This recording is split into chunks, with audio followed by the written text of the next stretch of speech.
আসসালামু আলাইকুম। ২০২৬ সালের অনার্স ভর্তি বিজ্ঞপ্তি প্রকাশ করে দিয়েছে। এখন তোমরা যারা ২০২৬ সালে অনার্স ভর্তি হতে চাও ফার্স্ট ইয়ারে, তাদেরকে আবেদন করতে হবে। এই আবেদনের সময়সীমা হচ্ছে ৩১শে ডিসেম্বর পর্যন্ত। ২৩শে নভেম্বর থেকে ৩১শে ডিসেম্বর পর্যন্ত। তো তোমরা খুব সহজেই নিজে বাসায় বসেই কিন্তু আবেদনটা সম্পূর্ণ করতে পারো। তো চলো, তোমরা যদি নিজে করতে চাও, তোমরা দেখে করতে পারো। তোমাদের প্রসেসিংটা দেখিয়ে দিচ্ছি। প্রসেসটা কেমন, কোথায় কি বসাতে হবে আমি দেখিয়ে দিচ্ছি।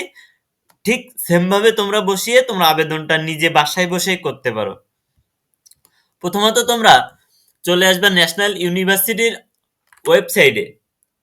তো এই ওয়েবসাইটের লিংক আমি আমার ভিডিও ডেসক্রিপশন বক্সে অবশ্যই দিয়ে দিব। ওখান থেকে তোমরা ক্লিক করবা।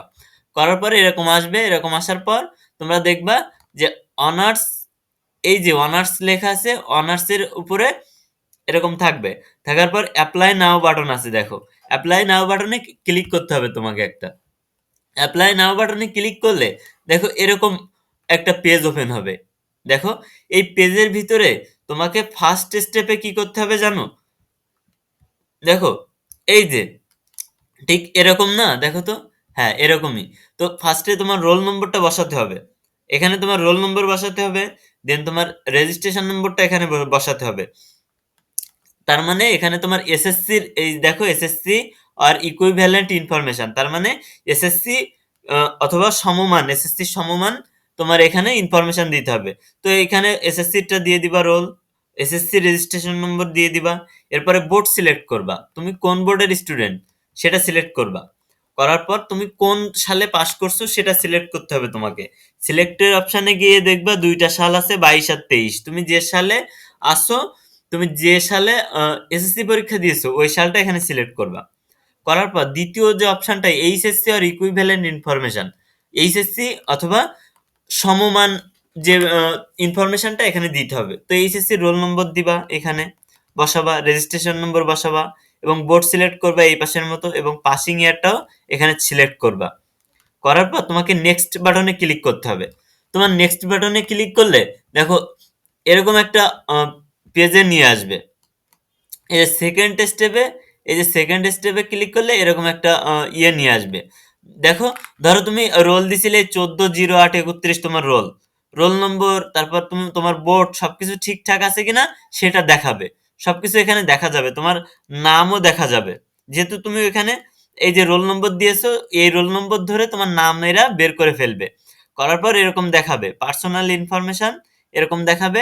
দেখানোর পরে এখানে এই যে মেল আছে কিংবা ফিমেল, এখানে ক্লিক টু চেঞ্জ, এই অপশানে ক্লিক করে তুমি এটা পরিবর্তন করে নিতে পারো যদি এখানে ভুল থাকে। মেল মানে পুরুষ আর ফিমেল মানে মহিলা। ঠিক আছে, তো সেক্সটাও এখান থেকে পরিবর্তন করে নিবা। করার পর তুমি যদি এই যে নেক্সট বাটনে ক্লিক করতে হবে, এখানে সবকিছু ঠিক থাকার পরে তোমাকে নেক্সট বাটনে ক্লিক করতে হবে। তার মানে কি, তোমার ধরো সবকিছু ঠিকঠাক আছে, তোমার এইখানে নেক্সট বাটনে ক্লিক করলে, করে 2 নম্বর এইখানে চলে গেলে তারপরে 3 নম্বর স্টেপে তুমি চলে যাবে। 3 নম্বর স্টেপে চলে যাওয়া গেলে তোমার কেমন দেখাবে দেখো।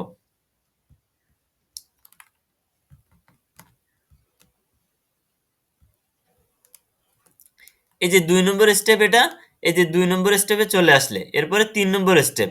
3 নম্বর স্টেপে যখন যাবা তখন তোমার এখানে কি বলবে জানো? তোমার দেখাবে যে এলিজিবল সাবজেক্ট লিস্ট, তোমার তুমি কোনটাতে এলিজিবল আছো সেই সাবজেক্ট লিস্টগুলো দেখাবে।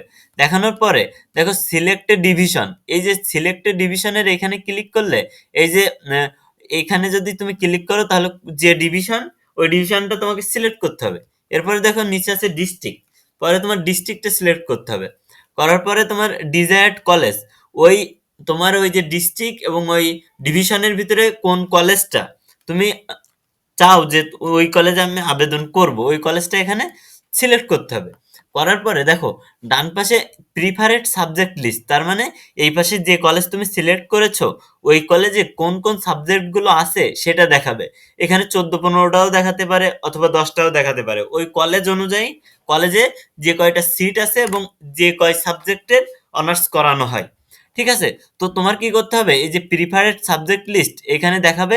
এখানে দেখানোর পর তুমি যে সাবজেক্ট খুব যে সাবজেক্ট তুমি নিতে চাও আর কি, যে সাবজেক্টটাতে তুমি অনার্স শেষ করতে চাও, বাংলায় চাও নাকি জিওগ্রাফিতে চাও নাকি পলিটিক্যাল সায়েন্সে চাও, যেটাই তুমি চাও না কেন তুমি এখানে মিনিমাম ৫-৬টা দিবা। তবে প্রথম সারির দিকে রাখবা তোমার পছন্দের সাবজেক্ট গুলো। তো তোমার এই যে ডান পাশে যে সাবজেক্ট লিস্ট আছে এখানে যদি তুমি এর উপরে যদি ক্লিক করো তাহলে এই যে বাম পাশে এখানে চলে আসবে। এখানে ১ নম্বর ২ নম্বর ৩ নম্বরে এভাবে চলে আসবে।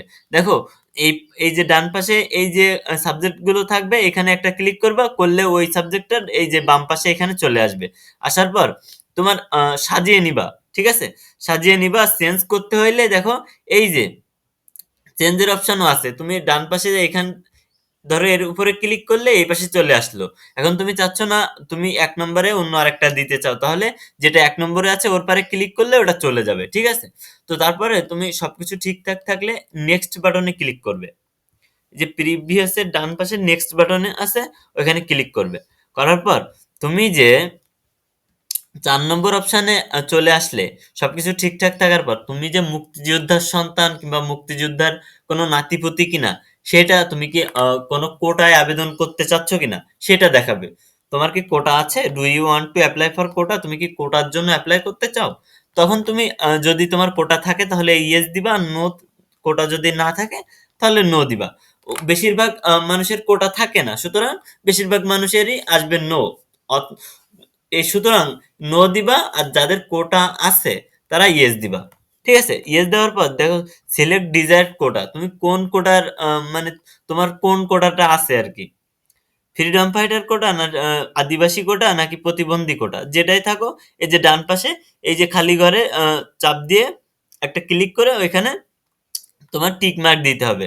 দেওয়ার পরে দেখো ৪ টা স্টেপ, এরপরে আছে ৫ নাম্বার স্টেপ। ৫ নাম্বার স্টেপে গিয়ে কিন্তু আবেদনটা শেষ হয়ে যাবে। তার মানে দেখো এই হচ্ছে ৫ নম্বর স্টেপ। এই ৫ নম্বর স্টেপে গেলে কিন্তু আবেদনটা তুমি সম্পূর্ণ করতে পারতেছো।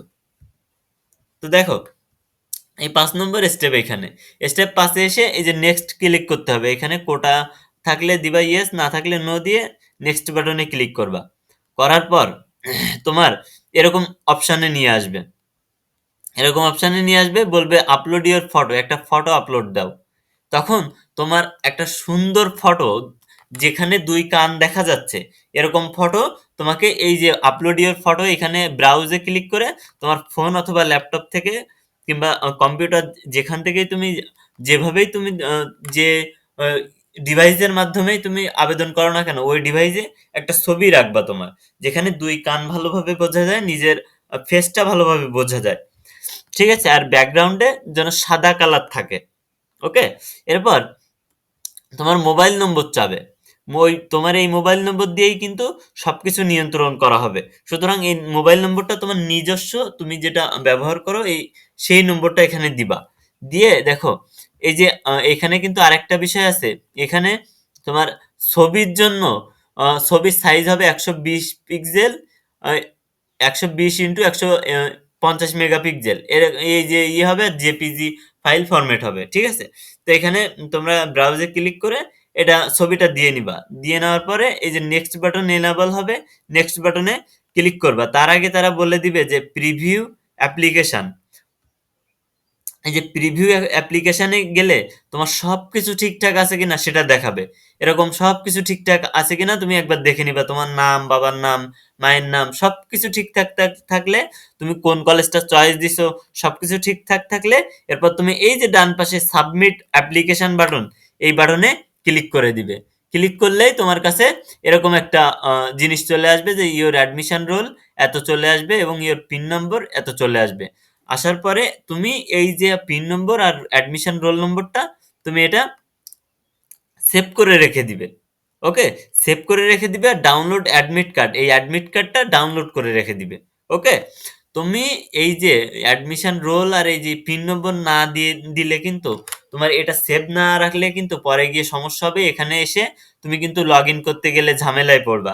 কারণ তোমাকে যেহেতু তুমি অনার্স ভর্তি হচ্ছ, তোমার এই যে ওয়েবসাইটে লগইন করতে হবে বিভিন্ন টাইমে। ঠিক আছে?